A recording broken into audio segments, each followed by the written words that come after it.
जय गौ माता, जय रामकृष्ण विवेकानंद।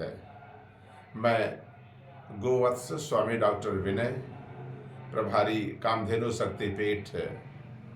आज हम समस्त भारतवासियों को इस बात से अवगत कराना चाहते हैं कि आप सभी प्रयास तो करते हैं, सरकार भी प्रयास कर रही है कि बीमारियां दूर हों, पर्यावरण सही हो, लेकिन आप देखते रहें कि आज मेडिकल कॉलेज बढ़ रहे हैं, एम्स बढ़ रहे हैं, लेकिन बीमारियों की संख्या कहीं से कम नहीं हो रही है।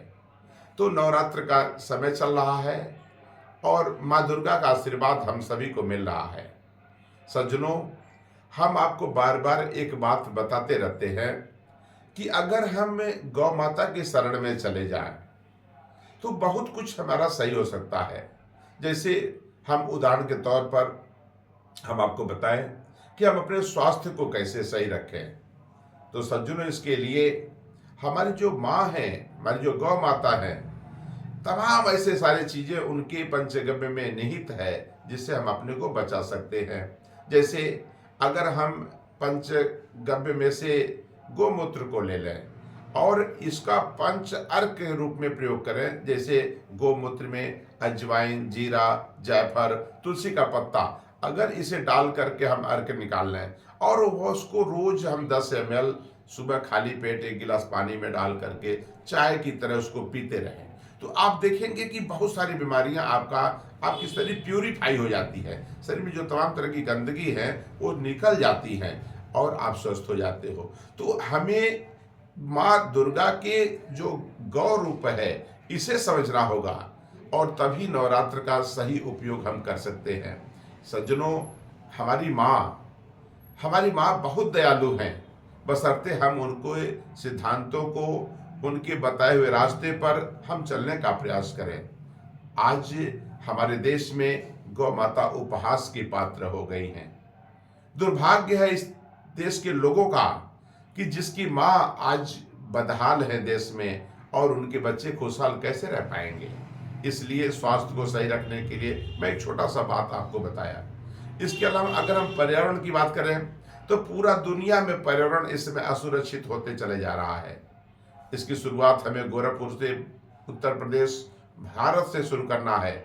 सज्जनों, आप देखे होंगे जब हमारे घर में कोई गोलोकवासी होता है तो एक व्यक्ति आगे आगे चलता है और कंडी लेता है, घी लेता है, चावल लेता है और उसका धुआं सारे लोगों पर, जो लोग उस यात्रा में चलते हैं उसके ऊपर पड़ता है। लेकिन आज सनातन धर्म में इसे बताने वाले लगभग 0 हो गए हैं कि हमारे ऋषियों ने यह परंपरा क्यों लागू किया था। सज्जनों, जब हमने उस पर रिसर्च किया तो पाया अगर हम देसी गाय का गोबर लेते हैं, देसी गाय का घी लेते हैं और चावल लेते हैं और उसको लेकर जब आगे आगे चलते हैं तो उसका धुआं जब पीछे जाता है तो हमारा जो इन्फेक्शन है वो समाप्त होता है। अगर इसे हमारे देश के जो सनातनी हैं अपने घर घर में इसका प्रयोग करें तो काफी लाभ उनको हो जाएगा।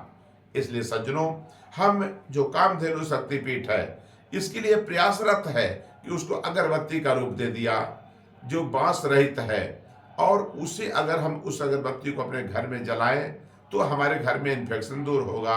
और माँ दुर्गा ने तो यहाँ तक कह दिया कि जो व्यक्ति 24 घंटे तक पंचगव्य में से कोई गव्य का प्रयोग नहीं करता है वो चांडाल हो जाता है। तो हमें नवरात्र में अगर हम व्रत रह रहे हैं तो हमें माँ दुर्गा की इन सारे बातों को अपने जीवन में उतारना होगा और तब माँ की कृपा हमारे ऊपर हो जाएगी। इसलिए हम सभी से आग्रह करते हैं कि आप लोग गौशालाओं में जाएं, जहां गौ माता है वहां जाएं, और गौ माता आप सब जानते हैं 33 कोटि देवी देवता रहते हैं। अगर हम उनकी सेवा करते हैं तो माँ दुर्गा हमारे ऊपर निश्चित रूप से बहुत ही खुश हो जाएंगे। हम लोग, हमारे घर में खुशहाली का वातावरण पैदा हो जाएगा। तो सज्जनों, हमें इस बात को ध्यान देना है कि अपने देश में देसी गायों को बढ़ावा देना है। जर्सी गाय गाय नहीं है, यह एक प्रकार से पूतना राक्षसी है जो हमारे जीवन को बर्बाद कर रही है। हमारे बच्चों में जो देश प्रेम की भावना है वो समाप्त हो रही है। इसलिए हम चाहते हैं कि अगर आप चाहते हैं कि मेरा समाज मेरा घर परिवार स्वस्थ रहे, हमारा पर्यावरण सुरक्षित रहे, हमारा कृषि उन्नतशील हो और हमारे चारित्रिक विकास हो, तो निश्चित रूप से हमें गौ माता को अपने जीवन में उतारना होगा।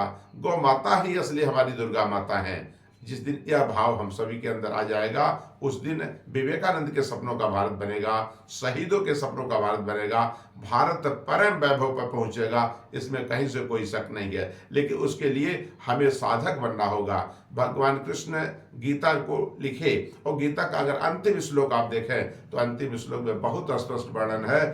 कहते हैं, यत्र योगेश्वरः कृष्णो यत्र पार्थो धनुर्धरः तत्र श्री बीजो भूतिर ध्रुवा नीतिर मतिर्मम।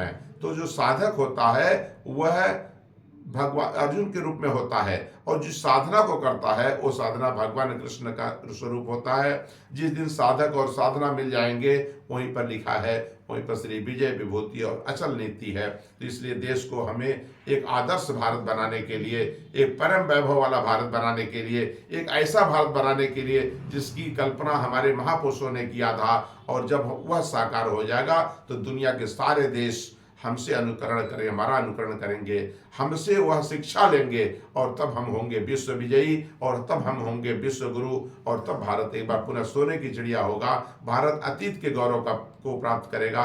इसलिए आज नवरात्र के अवसर पर हम समस्त भारतवासियों से आग्रह करते हैं कि नवरात्र में गौ माता को दुर्गा माता का स्वरूप समझें और उनका आशीर्वाद लें, उनका सेवा करें। एक अच्छा भारत बनेगा, एक समृद्धशाली भारत बनेगा, एक आदर्श भारत बनेगा, जिसकी कल्पना हमारे ऋषियों को भी है, हमारे देवताओं को है, और भगवान कृष्ण और राम को भी है। बहुत बहुत धन्यवाद। जय गौ माता, जय रामकृष्ण विवेकानंद, जय गौ माता।